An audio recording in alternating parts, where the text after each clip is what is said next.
نے ان کے تمام مکر و فریب اور بنے ہوئے جالے اس کا رد کیا اور فرمایا کہ یہ تمہاری خود ساختہ باتیں۔ ایک طرف یہ معاملہ ہوا اور دوسری طرف حضرت یوسف علیہ السلام اس اندھے کنویں کے اندر غیابت الجب کے اندر پڑے ہوئے تھے۔ تفاسیر کے اندر آتا ہے تقریباً 3 دن حضرت یوسف علیہ السلام اس کنویں کے اندر رہے۔ 3 دنوں کے اندر اللہ تبارک و تعالیٰ نے ان کی حفاظت کی۔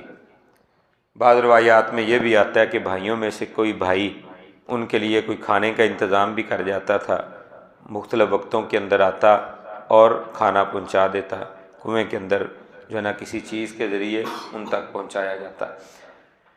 اور دوسرے بھائی وہ نظر رکھتے تھے کہیں ایسا نہ ہو کہ یہ کنویں سے باہر نکل آئے اور پھر کنان میں گھر واپس آ جائے، تو چھپ چھپا کر آس پاس بیٹھتے کہ کسی کو پتہ بھی نہ چلے اور ہم کنویں کی نگرانی بھی کرتے رہیں۔ اس طرح کا ماجرا چلتا رہا۔ ادھر اللہ کی مرضی، جسے اللہ بچائے اسے کوئی مار نہیں سکتا، اور جسے اللہ مارنے پہ آئے اسے کوئی بچا نہیں سکتا۔ اللہ تبارک و تعالیٰ کی مشیت کچھ اور تھی کہ یوسف علیہ السلام کو بچایا جائے گا اور یہاں سے مصر پہنچایا جائے گا، اور پھر اللہ تبارک و تعالیٰ کی منشا کے مطابق اور مشیت کے مطابق ہی سب کچھ ہوا۔ رب کائنات نے قافلے کے پہنچانے کا انتظام کر دیا، وہ قافلہ یہاں پہ پہنچا۔ قرآن نے اس کی تفاصیل کو نہیں بیان کیا، اختصار کو ہی بیان کیا، اور یہ قرآن مجید کا اعجاز ہے کہ اللہ تبارک و تعالیٰ 1-2 لفظوں کے اندر پورے واقعے کو سمیٹ دیتے ہیں۔ رب کائنات نے فرمایا فَوَجَاءَتْ سَيَّارَةٌ، ایک قافلہ آ گیا، فَأَرْسَلُوا وَارِدَهُمْ، بس انہوں نے اپنا وارد یعنی پانی لانے والا ماشکی جو تھا اس کو بھیجا کہ جاؤ جا کر پانی لے کر آؤ۔ فَأَدْلَىٰ دَلْوَا، اس نے اپنا ڈول کنویں کے اندر ڈال دیا۔ اب دیکھیں صرف ان چند لفظوں کے اندر ایک بڑا تفصیلی واقعہ اس کو اللہ تعالیٰ نے سمیٹ دیا کہ قافلہ آیا، اس نے خلاف معمول جہاں پہ کنویں سے پانی ہوتا ہے وہاں پہ پانی لینے کے لیے نہیں گیا، بلکہ ایک عام کنواں جس کے بارے میں قافلے کے اپنے لوگوں کے یہ تاثرات تھے کہ اس کنویں کے اندر پانی نہیں ہے، ہم کئی دفعہ یہاں سے گزرے ہیں تو یہاں سے کبھی کسی نے پانی نہیں لیا، یہ تو بیابان کنواں ہے، غیابت الجب ہے، خشک ہو چکا ہے، یہاں پہ پانی نہیں ہے۔ لیکن اس کے باوجود وہ ماشکی، وہ ڈول لینے والا آدمی وہاں پہ پہنچا۔ اصل میں اللہ وہاں پہ پہنچانا چاہتا تھا، اور پھر اس نے اپنا ڈول اس کے اندر ڈالا۔ یہ ساری تفصیلات قرآن نے ذکر نہیں کی، لیکن اعجاز قرآن یہ ہے کہ چند الفاظ میں یہ سارے معنی موجود ہیں۔ ڈول انہوں نے ڈال دیا، حضرت یوسف علیہ السلام نے ڈول کو دیکھا اور اس ڈول کے اندر داخل ہو گئے۔ اب اس ماشکی نے اس ڈول کو باہر کھینچنا شروع کیا۔ اس کا خیال تصور یہ تھا کہ پانی بھرا ہوا اب لبالب ڈول باہر آ رہا ہے، لیکن معاملہ اس کے بالکل برعکس تھا۔ جب انہوں نے قریب دیکھا تو اس میں ایک بچہ خوبصورت بیٹھا ہوا اسے نظر آیا، اور اس کا آگے قرآن نے ذکر کیا، قال یا بشرا ھذا غلام، اس نے خلاف معمول، خلاف توقع پانی کی جگہ پر ایک خوبصورت بچے کو دیکھا تو شور ڈال دیا، کہنے لگا لوگوں خوشخبری، یہاں پہ تو ایک بچہ ہمیں مل گیا ہے۔ یعنی اس دور کے اندر بھی کوئی غلام ہاتھ آ جانا، کوئی اس طرح کی نعمت مل جانا، مفت میں ہی اتنا زیادہ قیمتی سودا آ جانا بہت بڑی خوشی کا سما تھا ان کے لیے۔ انہوں نے کہا ہمیں تو ایک غلام مل گیا ہے، بچہ مل گیا ہے، اس کو ہم فروخت کریں گے اور بہت زیادہ اس کی قیمت حاصل کریں گے۔ وَأَسَرُّوهُ بِضَاعَةً، انہوں نے اس کو جمع پونجی سمجھ کے، مال متاع سمجھ کے، پونجی سمجھ کے ہمیں اس سے کوئی فائدہ حاصل ہوگا، اس کو چھپا لیا۔ یعنی چھپانے کا مقصد یہ تھا کہ یوسف علیہ السلام شکل و صورت سے نہ کوئی غلام لگتے تھے، نہ کوئی اس طرح کے لگتے تھے کہ جس سے وہ سمجھ سکیں کہ یہ کوئی یعنی آوارہ ٹائپ یا مفرور قسم کا آدمی ہے۔ ان کی شکل و صورت شباہت سے دیکھ کر وہ سمجھ گئے تھے کہ کسی معزز خاندان سے تعلق رکھنے والا معزز ترین یہ بچہ ہے۔ انہوں نے اس کو چھپا لیا تاکہ اس کے مالک کہیں سے نہ آ جائیں، اس کے گھر والے کہیں سے نہ آ جائیں اور ہم سے یہ چھین نہ لیں۔ مفت ہی مال انہیں میسر آیا، انہوں نے اس کو چھپا لیا۔ واللہ علیم بما یعملون، اللہ تعالیٰ خوب جانتا ہے جو وہ عمل کرتے ہیں۔ اس آیت کریمہ سے کئی واقعات ہمیں پتہ چلے۔ نبی علیہ السلام کی سیرت کا بھی واقعہ ہمیں پتہ چلتا ہے۔ جس طرح یوسف علیہ السلام 3 دن کنویں کے اندر رہے، تو رسول اللہ صلی اللہ علیہ وسلم کے خاندان قریش مکہ نے بھی رسول اللہ صلی اللہ علیہ وسلم کو 3 سال تک شیب ابی طالب کے اندر محصور کر دیا تھا۔ اور وہاں پہ نہ کھانے کے لیے کچھ جانے دیتے تھے، نہ پینے کے لیے کچھ جانے دیتے تھے۔ سوشل بائیکاٹ 3 سال تک کیے رکھا، یعنی یہ مماثلت پائی جاتی ہے۔ آپ صلی اللہ علیہ وسلم شیب ابی طالب میں قید رہے، یہاں پہ 3 دن حضرت یوسف علیہ السلام کو کنویں میں قید رکھا گیا۔ وہاں پہ بھی ایک بھائی وہ چوری چھپ کے کھانا وغیرہ پہنچا دیتا تھا، تو رسول اللہ صلی اللہ علیہ وسلم کے خاندان اور مکہ والوں میں سے بھی کچھ لوگ ایسے تھے نرم دل، جو رات کی تاریکی میں جاتے اور چھپ چھپا کے کبھی کوئی کھانے کی چیز پہنچا دیتے، کبھی کوئی پانی کی چیز پہنچا دیتے۔ لیکن مکے والوں نے سخت ترین بائیکاٹ کیا ہوا تھا کہ نہ ان سے کچھ لیں گے، نہ ان کو کچھ دیں گے، نہ ان کے ساتھ رشتہ داریاں قائم کریں گے، نہ یہ ہمارے ساتھ رشتہ داریاں قائم کریں، نہ ہمارا بول چال ان کے ساتھ، نہ ان کا ہمارے ساتھ، جو ان کے ساتھ بول چال رکھے گا اس سے بھی تعلق کو توڑ دیں گے۔ اتنا سخت بائیکاٹ تھا۔ ادھر بھائیوں نے بھی اس طرح کا معاملہ کیا ہوا تھا، تو اللہ تبارک و تعالیٰ کی قدرت، فیصلے رب کے، وہ غالب ہو کر رہتے ہیں۔ ادھر سے وہ قافلہ آیا، انہوں نے یوسف علیہ السلام کو نکالا اور پھر وہ وہاں سے لے کر چلے۔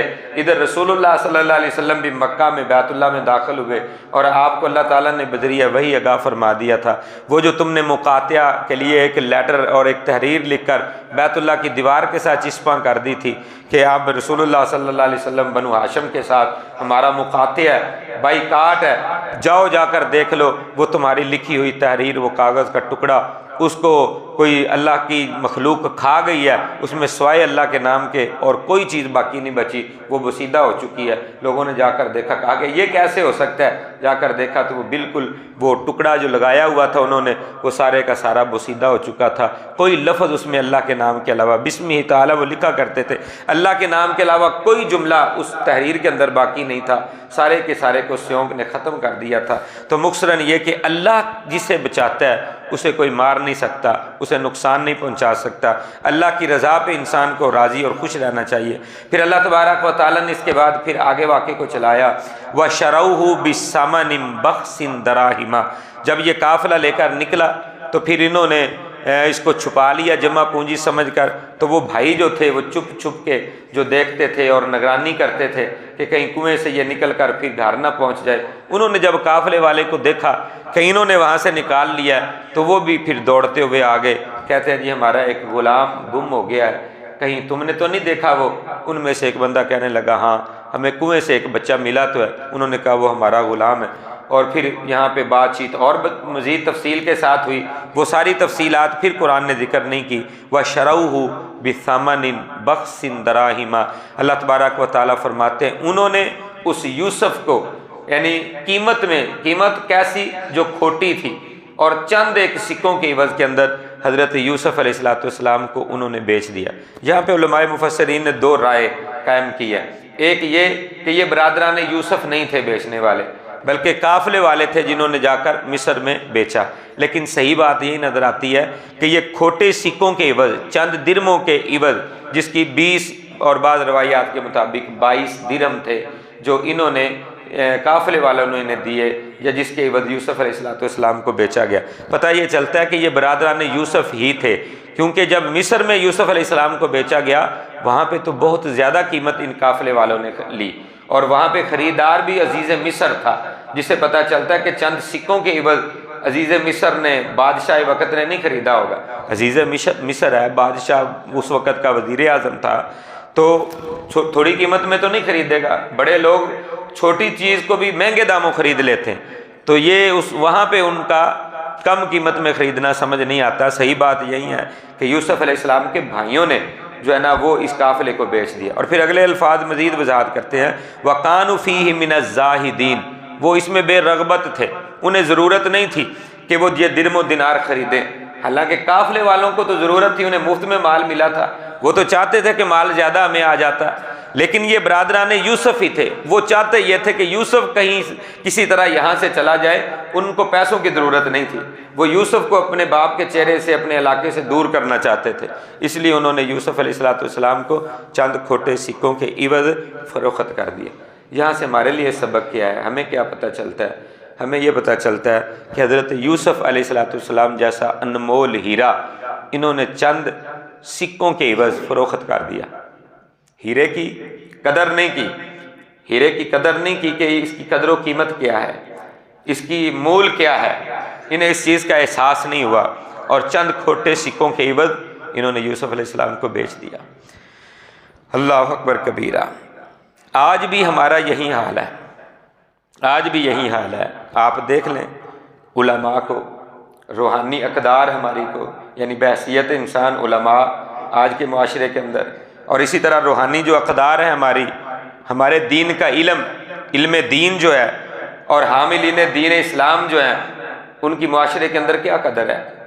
حالانکہ اللہ نے ان کی قدر و منزلت کیا بنائی ہے کہ فرشتے ان کے پاؤں کے نیچے اپنے پر بچھاتے ہیں، اللہ کے فرشتے ان کے لیے رحمت کی دعائیں کرتے ہیں، مخلوقات خدا ساری کی ساری ان کے لیے رحمت و بخشش کی دعا کرتے ہیں، اور رسول اللہ صلی اللہ علیہ وسلم نے فرمایا کہ دنیا کے اندر وہی انسان فائدہ مند ہے، وہی انسان فائدہ میں ہے جو قرآن دین کو سیکھتا ہے اور جو دین کو سکھاتا ہے، یا ان دین سیکھنے سکھانے والوں کے پاس جو بندہ بیٹھتا ہے، یہ بندے فائدے والے ہیں، اس کے علاوہ کوئی بندہ فائدہ مند نہیں ہے، کسی کا فائدہ نہیں، سب نقصان اور گھاٹے میں ہے۔ اللہ تبارک و تعالیٰ نے جن کو اتنا فائدہ مند قرار دیا ہے، ان کی قدر و منزلت ہماری نظروں میں کیا ہے؟ ہم نے ان کو کیا سمجھ رکھا ہے؟ تو اللہ تبارک و تعالیٰ نے جو ہے نا جن کی قدر و منزلت بنائی ہے، آج معاشرے میں ان کی قدر نہیں ہے۔ برادران یوسف کی طرح ہم نے ان کو حقیر سمجھ رکھا ہے۔ یہ رویہ ہے ہمارا ان کے ساتھ جن کی قدر و منزلت ہے، جن کی اللہ نے مقام و مرتبہ بنایا ہے، اور ہمارا ان کے معاملے میں رویہ کیا ہے؟ لیکن اس کے باوجود اہل علم جو لوگ ہوتے ہیں، جنی اقدار پر چلنے والے جو ہوتے ہیں، دعوت دین میں مصروف رہنے والے لوگ ہوتے ہیں، انہیں نہ دل چھوٹا کرنا چاہیے اور نہ ان کا دل چھوٹا ہونا چاہیے۔ یوسف علیہ السلام کے بھائیوں نے جس طرح سلوک کیا، اس کے برعکس حضرت یوسف علیہ السلام کی سیرت ہمارے لیے نمونہ ہے۔ انہوں نے دل چھوٹا نہیں کیا، کسی جگہ پہ بھی بھائیوں کے لیے اپنے دل کو یعنی تنگ نہیں کیا، بلکہ ہمیشہ فراخ دلی کا مظاہرہ کیا، اور یہی آج ہمیں بھی کرنا چاہیے کہ ہم اپنے دل کو بڑا کریں۔ اور یہاں پہ بھی ہمارے لیے اور بھی کئی اسباق ہیں کہ حضرت یوسف علیہ السلام آزاد تھے اور باپ کے ہاں بڑے چہیتے تھے اور کریم النسل تھے، خود بھی کریم تھے، باپ بھی کریم تھا، دادا بھی کریم تھا، پردادا بھی کریم تھا، عزتوں عظمتوں والا حسب نسب تھا، باپ دادے سے شان و شوکتوں اور عظمتوں والے تھے۔ لیکن آج کتنا ظلم ہو رہا ہے، ایک آزاد کو غلام بنا کر فروخت کیا جا رہا ہے۔ لیکن کمال ہے حضرت یوسف علیہ السلام کے صبر پر، انہوں نے صبر کا دامن تھامے رکھا۔ ان اللہ مع الصابرین، انہیں پتا تھا کہ صبر کی وجہ سے اللہ کی معیت حاصل ہوتی ہے، اللہ کا ساتھ نصیب ہوتا ہے۔ انہوں نے اس معاملے کو صبر سے برداشت کیا اور صبر و تحمل کا مظاہرہ کیا۔ اور دوسری بات، حالات جیسے بھی سخت ہو جائیں، یوسف علیہ السلام کا یہ واقعہ ہمیں سبق اور درس دیتا ہے، لا تقنطوا من رحمت اللہ، اللہ کی رحمت سے نا امید نہ ہونا۔ چاہے تمہارے بھائی، تمہارے دشمن، تمہارے مخالف بن جائیں، تمہیں گرانا چاہیں، جیسے کنویں کی تھا اتھا گہرائیوں میں گرا دیا گیا، پابند سلاسل کر دیا گیا، پریشان نہیں تم نے ہونا، اللہ کی رحمت پر امید رکھنا۔ لا تقنطوا من رحمت اللہ، یوسف علیہ السلام کی طرح اللہ کی رحمت پر یقین کامل رکھنا، اللہ عزتیں، عظمتیں اور شان شوکتوں عطا فرمائے گا۔ تیسری بات جو ہمیں یہ سمجھ آتی ہے وہ یہ کہ جب بھی انسان پر کوئی تنگی آتی ہے، جب بھی کوئی پریشانی آتی ہے، عسر آتا ہے، تو اس عسر کے ساتھ، تنگی کے ساتھ اللہ تعالیٰ آسانیوں کے دروازے کھول دیتے ہیں۔ ان مع العسر یسرا، اللہ کا قانون ہے، اللہ کا وعدہ ہے، ہر تنگی کے ساتھ آسانی ہوتی ہے۔ تنگی کا وقت آئے گا، مشکلات آئیں گی، تو اللہ تعالیٰ ان مشکلات سے نکلنے کے لیے انسان کا توکل ہو، اللہ کی رحمت پر یقین ہو اور صبر کا دامن اس نے تھاما ہوا ہو، شکوے شکایتیں رب کی نہ کیے ہو، تو اللہ تعالیٰ اس کے لیے ان تنگیوں میں آسانیوں کے رستے پیدا کر دے گا، جیسے یوسف علیہ السلام کے لیے کیے۔ تو مختصراً یہ کہ حضرت یوسف علیہ السلام کو بھائیوں نے جب فروخت کر دیا، اب یوسف علیہ السلام غلام بن کر ان قافلے والوں کے ساتھ جا رہے ہیں اور سوچ رہے ہیں پتہ نہیں دوبارہ واپسی ہوگی یا نہیں ہوگی، اس علاقے کو دیکھنا نصیب ہوگا یا نہیں ہوگا، دوبارہ شاید میں اس علاقے میں نہ آ سکوں، جس طرح آ بھی نہیں سکے۔ یوسف علیہ السلام کی ایک خواہش تھی، روح المانی کے اندر، تفسیر روح المانی میں موجود ہے کہ یوسف علیہ السلام نے اس سے، جس مالک نے اسے خریدا تھا، قافلے کے سربراہ نے اس سے گزارش کی کہ میں اپنے مالکوں سے، یہاں پہ بھی پھر بھائی نہیں کہا کہ کہیں شکوک و شبہات نہ پیدا ہو جائیں، کہا صبر اس قدر اور اللہ کی رحمت پر یقین اس قدر، اور بھائیوں کو رسوا نہیں ہونے دیا۔ وہ کہہ رہے ہیں ہمارا غلام ہے، مفرور ہو جاتا ہے، بھاگ جاتا ہے، تنگ کرتا ہے، لیکن اس کے برعکس یوسف علیہ السلام کا رویہ ان سے بالکل یکسر الٹ تھا۔ یوسف علیہ السلام نے یہ شو بھی نہیں ہونے دیا، کہا کہ میرے مالک مجھ سے بچھڑ کے جا رہے ہیں اور پتہ نہیں میں دوبارہ مل نہ سکوں، مجھے ایک دفعہ ملنے کا موقع دے دو۔ اور مالک وہ بھی نرم دل تھا، اس نے کہا چلو مل لو۔ یوسف علیہ السلام بھاگ کر دوڑ کر پیچھے گئے اپنے بھائیوں سے ملنے کے لیے۔ انہوں نے انتہائی بے مروتی کے ساتھ کہا پھر تم واپس آ رہے ہو، جا کیوں نہ رہے، ہماری جان کیوں نہیں چھوڑ رہے؟ یوسف علیہ السلام نے کہا کہ میں صرف اس لیے آیا ہوں تاکہ تمہیں سلام کر سکوں اور تمہیں دعا دے سکوں، الوداعی ملاقات کر سکوں۔ تفاسیر میں آیا، روح المعانی کے اندر اور دیگر تفاسیر میں، ضیاء القرآن میں، کہ یوسف علیہ السلام اپنے بھائیوں سے، سب بھائیوں سے گلے لگ کے ملے، ان کے بوسے لیے اور پھر ان کو الوداع کہا اور ان سے دعا کی درخواست کی اور خود بھی ان کے لیے دعا کی اور پھر بچھڑے۔ حضرت یوسف علیہ السلام کا یہ کمال درجے کا صبر تھا۔ میں سمجھتا ہوں کہ جو اولو العزم لوگ ہوتے ہیں، بڑے بڑے عظیم مراتب اور مناصب پہ فائز ہوتے ہیں، ان کا اس قدر صبر ہوتا ہے جو حضرت یوسف علیہ السلام نے صبر کا دامن تھاما اور پھر دنیا والوں کو بتایا کہ اس طرح صبر کر کے دکھایا جاتا ہے۔ اور جو لوگ اس طرح صبر کرتے ہیں پھر اللہ ان کو جو عظمت شان عطا فرماتے ہیں، وہ یوسف علیہ السلام کو اللہ نے شان اور مقام و مرتبہ عطا فرمایا۔ یہاں پہ آج کے درس کو اختتام کریں گے کہ بھائیوں کے جتنے مکر و فریب تھے، جتنے انہوں نے جالے بنے تھے، جس قدر انہوں نے منصوبے بنائے تھے، ذرا سوچیں۔ یہاں پہ تو وہ خوش ہو رہے ہوں گے ہم اپنے منصوبوں میں کامیاب، ہم نے باپ کے چہرے سے اپنے بھائی کو جدا کر دیا، ہم اپنی اس انا کی بھینٹ کے اوپر اپنے بھائی کو چڑھا چکے، ہماری جو خواہش تھی وہ پوری ہو گئی، اب پتہ نہیں یوسف کہاں چلا جائے گا، واپس نہیں آ سکے گا، ہم اس کو نہیں دیکھیں گے اور ہماری خواہش اور تمنا پوری ہو جائے گی، یہ یہاں سے چلا جائے گا۔ لیکن وہی ہوتا ہے جو میرے رب کو منظور ہوتا ہے۔ اللہ نے ایسے نہیں ہونے دیا، ان کی ملاقاتیں کروائی اور پھر ان کو بار بار یوسف علیہ السلام کے پاس بھیجا، جیسا کہ آگے آئے گا پتہ یہ چلتا ہے دنیا کے منصوبے ناکام ہو جاتے ہیں، میرے رب کا منصوبہ کامیاب ہوتا ہے۔ اللہ سے دعا ہے اللہ تبارک و تعالی ہمیں اللہ کی ذات پہ ایسا یقین کامل رکھنے کی توفیق عطا فرمائے، مشکلات کی گھڑیوں میں اپنے رب پر ہی توکل اور بھروسہ کرنے کی اللہ ہمیں توفیق عطا فرمائے، اور مشکلوں سے نکلنے کے لیے اپنے رب کی مدد اللہ سے مانگنے کی اللہ تعالی ہمیں توفیق عطا فرمائے۔ آمین یا رب العالمین، وما علینا الا البلاغ المبین۔